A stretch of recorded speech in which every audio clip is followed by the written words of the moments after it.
نعم أعوذ بالله من الشيطان الرجيم بسم الله الرحمن الرحيم الحمد لله ثم الصلاة والسلام على أشرف المرسلين سيدنا وحبيبنا ومولانا محمد صلى الله عليه وآله وسلم kadde bafa abalungi abali ku mukutu gwaffe omulungi ogwa Khalifa Crew era ogwakuteebwawo okulabika nga okushutinga emikolo gino egy'embaga kwanjula ku kyala maulids weddings.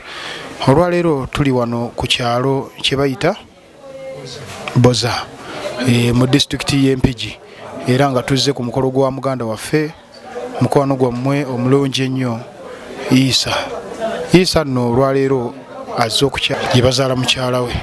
So era nga gwe mukolo gwe tuli mu ssaawa zino twakatuukawo era ng'ebintu bigenda mu maaso bagenda mu maaso kututeekateekera ekyefo mba mulaba bateeseteese bulungi nnyo ebintu ku teboko ebiri ebyokunywawo ebiri era kati tugenda mu kafubo n'abakadde Isa yoyo gwe mulaba nesendese mpozi era abamwambaza be ba Khalifa videography abakola ku nnyambala y'ekisajja bambaza basajja bokka si kwambaliza nno bwereere okwata omutitimbe gw'ensimbi n'ojja ku ofiisi zaabwe kawempe n'olabika nga obuukinga ebyambalo eby'enjawulo gowns baba nazo ez'ekisajja bwe njogera gowns mba ntegeeza ebyambalo ebya Indian wear ebya changing dresses bwe kuba nga mukolo gwa kwanjula era nga mukulu Isa gye bujjako mu maaso awo ajja baatuusa ebigambo bye ku mukutu guno ne mukyala we ngazze okumubuuzaako. Mwebale nnyo mwebalire ddala nze Khalifa Haruna Abdul Nur owa Ummat Salam Kampala Matali Group owa East Africa era owa Salam TV atwetaaze tusange maganjo wali ofiisi zaffe pozite mwerabira kusubscribinga ku YouTube channel yaffe ya Khalifa Haruna Abdul Nur mujallaba buli kimu mujallaba ettali yammwe mujallaba ennyambala yaffe gye twambaza abagole abasajja mujallaba n'ekifaananyi ekirungi ekya vidiyo ze tukwata ku mikolo. Katendaba kano kagendeddeko kateteyi gayo no mwagala kufa era saagala yebowe jagala mikwano gye gimuwano kulonda nga nange asabudde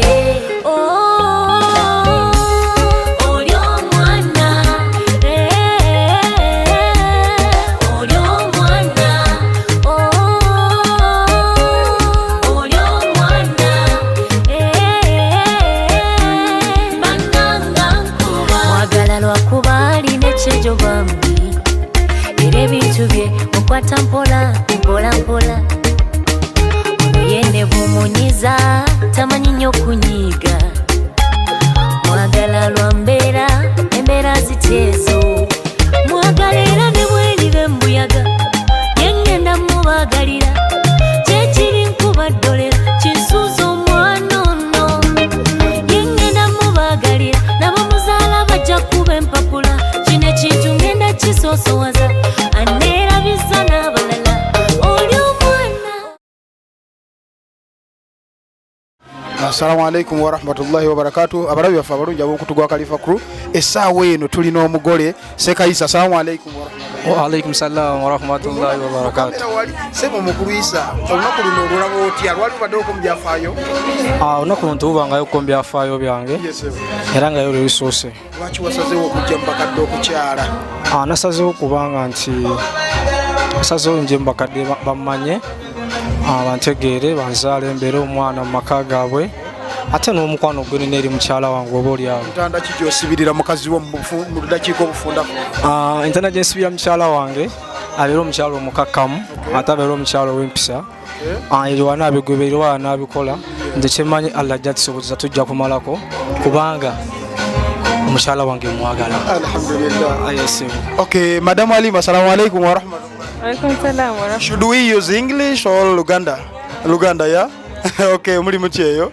Allah yebale kutuusa ku lunaku luno. Alhamdulillah. Owulira otya olunaku olwaleero? Mpulira essanyu lingi nnyo kuba tulutuuseeko ono olunaku lwaleero. Ntanda ki gy'osibirira omwami wo? Njagala omwami wange njagala nnyo nange nja mwagala nnyo. Ng'otubbiddeko katono nnyo omwami ono wamusisinkana wa? Omwami ono namusisinkana mu bya bizinensi ebyo mpola mpola ne tusiimagana tutalawo tujje waka. Mwasobodde otyo musikiriza okulabika nti ajja mu bakadde kuba si byangu. Kubeera na mpisa n'eddiini. Kale katukutoddeyo oyo kyuse ate nga naffe bwe tuleeta ebintu ebirawo by'abakadde olwakadde naye alhamdulillahi rabbil alamina mwebale tuukiriza kisuubizo ate guno si gwe mukolo ogusembayo waliwo omunene ogulina okukola ki okujja kuno kubadde kukyala. Salaamu alaikum wa rahmatullahi wa barakatuh.